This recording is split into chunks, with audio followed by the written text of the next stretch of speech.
മലയാള cinema വലിയ പ്രതിസന്ധിയിലാണ് എന്ന രീതിയിലുള്ള വാർത്തകളാണ് കഴിഞ്ഞ ദിവസങ്ങളിൽ നമുക്ക് അറിയാൻ കഴിഞ്ഞത്. പ്രൊഡ്യൂസേഴ്സ് അസോസിയേഷന്റെ ഭാഗമായി അവർ ഈ കാര്യങ്ങളൊക്കെ വ്യക്തമാക്കിക്കൊണ്ട് പ്രസ് മീറ്റിൽ എത്തിയിരുന്നു. കൂടാതെ ചിത്രങ്ങളുടെ യഥാർത്ഥ ബജറ്റും ചിത്രത്തിന്റെ കളക്ഷൻ എത്ര കിട്ടിയെന്നുമുള്ളതൊക്കെ ഇനി വരും ദിവസങ്ങളിൽ തങ്ങളുടെ യൂട്യൂബ് ചാനലിലൂടെ അവർ പുറത്തുവിടുമെന്നും പറഞ്ഞിട്ടുണ്ട്. ഇതൊക്കെ ഇരിക്കുമ്പോഴും പല സിനിമകൾക്കും പ്രതിസന്ധി നേരിടുകയാണോ എന്ന ചോദ്യങ്ങളുമായി പല പ്രേക്ഷകരും എത്തുന്നുണ്ട്. ചില സിനിമകളൊന്നും നടന്നിട്ടുമില്ല, ചില സിനിമകളൊന്നും റിലീസാകാൻ ബുദ്ധിമുട്ട് അനുഭവിക്കുന്നു എന്ന രീതിയിൽ കാണുമ്പോൾ മോഹൻലാൽ സിനിമകളും അതിലുണ്ടോ എന്നതാണ് ചോദ്യം. കാരണം തുടരും എന്ന സിനിമയെക്കുറിച്ചാണ് അവർ കൂടുതലായി സൂചിപ്പിക്കുന്നത്. തുടരും എന്ന സിനിമ റിലീസ് മാറ്റിവെച്ചത് ചിത്രത്തിന്റെ OTT ഡീലുമായി ബന്ധപ്പെട്ട കാര്യങ്ങൾ കൊണ്ടാണ് എന്ന രീതിയിലുള്ള റിപ്പോർട്ടുകൾ വന്നിരുന്നു. എന്നാൽ ചിത്രത്തിന്റെ OTT ഡീലൊക്കെ ആയിക്കഴിഞ്ഞു എന്ന വിവരങ്ങളാണ് സുരേഷ് കുമാർ തന്നെ വ്യക്തമാക്കുന്നത്. തുടരും OTT വാങ്ങിയിട്ടുണ്ട്, പക്ഷേ അവർ ചാർട്ട് ചെയ്തു വെച്ചിരിക്കുന്നത് പ്രകാരം മെയ് മാസമേ റിലീസ് ചെയ്യാൻ സാധിക്കുകയുള്ളൂ. ഇപ്പോഴേ റിലീസ് ചെയ്താൽ OTTയിലേക്ക് എത്തുമ്പോഴേക്കും അതിന്റെ പുതുമ പോകുമല്ലോ. പക്ഷേ ഇതുകൊണ്ട് പ്രൊഡ്യൂസർക്ക് ഉണ്ടാകുന്ന പലിശ നഷ്ടം എത്രയാണെന്ന് നോക്കൂ. ഒരു മാസം തന്നെ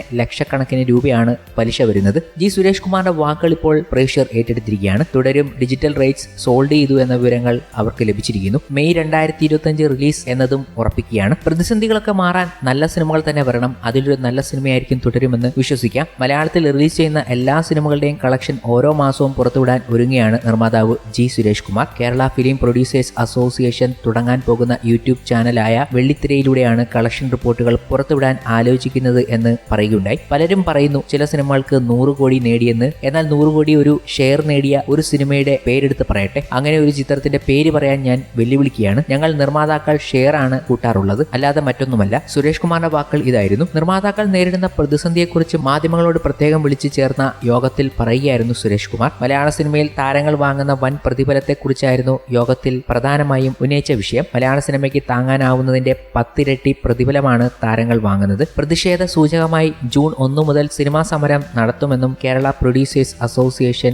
അറിയിച്ചു. 100 കോടി ക്ലബ്ബുകളുടെ കണക്കൊക്കെ നിർമ്മാതാക്കൾ തന്നെയല്ലേ പറയുന്നത് എന്ന മാധ്യമപ്രവർത്തന ചോദ്യത്തിന് അതെല്ലാം താരങ്ങൾ പുറത്തുനിന്ന് നിർബന്ധിച്ച് പറയിപ്പിക്കുന്നതാണെന്നും നിർമ്മാതാവിന് അറിയാം തങ്ങളുടെ ഗതികേടെന്നും സുരേഷ് കുമാർ പറയുന്നുണ്ട്. 100 കോടി ഗ്രോസ് ലഭിക്കുന്ന ഒരു സിനിമയുടെ നിർമ്മാതാവിന് 27 കോടി രൂപ മാത്രമാണ് ലഭിക്കുന്നത്. അതിൽ 30 കോടി രൂപ സർക്കാരിലേക്ക് പോകും. താരങ്ങൾ പ്രതിഫലം കൂടാതെ ചിത്രങ്ങളുടെ ഓവർസീസ് റൈറ്റ്സും പിടിച്ചു വാങ്ങുന്നതാണെന്നും യോഗത്തിൽ ആരോപണമുയരുന്നു. ഇതുകൂടാതെ ഒരു നിർമ്മാതാവ് സിനിമ പ്രൊഡ്യൂസ് ചെയ്ത് എല്ലാം നഷ്ടപ്പെട്ടു, ഇപ്പോൾ തൊഴുത്തിലാണ് താമസിക്കുന്നത് എന്ന രീതിയിലൊക്കെ പറയുകയുണ്ടായി. അത് ഏത് നിർമ്മാതാവാണ് എന്ന ചർച്ചകളാണ് പിന്നീട് സോഷ്യൽ മീഡിയയിൽ എങ്ങും അരങ്ങേറിയത്. നേരത്തെ ഇതുമായി ബന്ധപ്പെട്ട ഒരു റിപ്പോർട്ട് നമുക്ക് മുന്നിലേക്ക് എത്തിയിരുന്നു. ഒരു സംവിധായകൻ പറ്റിച്ച നിർമ്മാതാവിന്റെ അവസ്ഥയെക്കുറിച്ച് പറഞ്ഞുകൊണ്ട് ഇവർ തന്നെ എത്തുകയുണ്ടായി. സംവിധായകൻ പറ്റിച്ച നിർമ്മാതാവിന്റെ കഥ വീണ്ടും ഓർത്തെടുത്തിരിക്കുകയാണ് പ്രേക്ഷകരും. 4 കോടി പടം എന്ന് പറഞ്ഞ് 20 കോടി രൂപയിൽ പടം തീർത്തു. റിലീസ് ചെയ്ത ദിവസം ഉച്ചയ്ക്ക് മുൻപേ സിനിമ വാഷ് ഔട്ടായി. എല്ലാം നഷ്ടപ്പെട്ട നിർമ്മാതാവ് സംവിധായകനോട് സങ്കടം പറഞ്ഞപ്പോൾ ഞാൻ ഹാപ്പിയാണ്, സിനിമയിൽ എനിക്ക് വിചാരിച്ച പോലെ പടം ഷൂട്ട് ചെയ്യാൻ പറ്റി. ഇതായിരുന്നു സംവിധായകൻ പറഞ്ഞത്. കഴിഞ്ഞ ദിവസം സുരേഷ് കുമാർ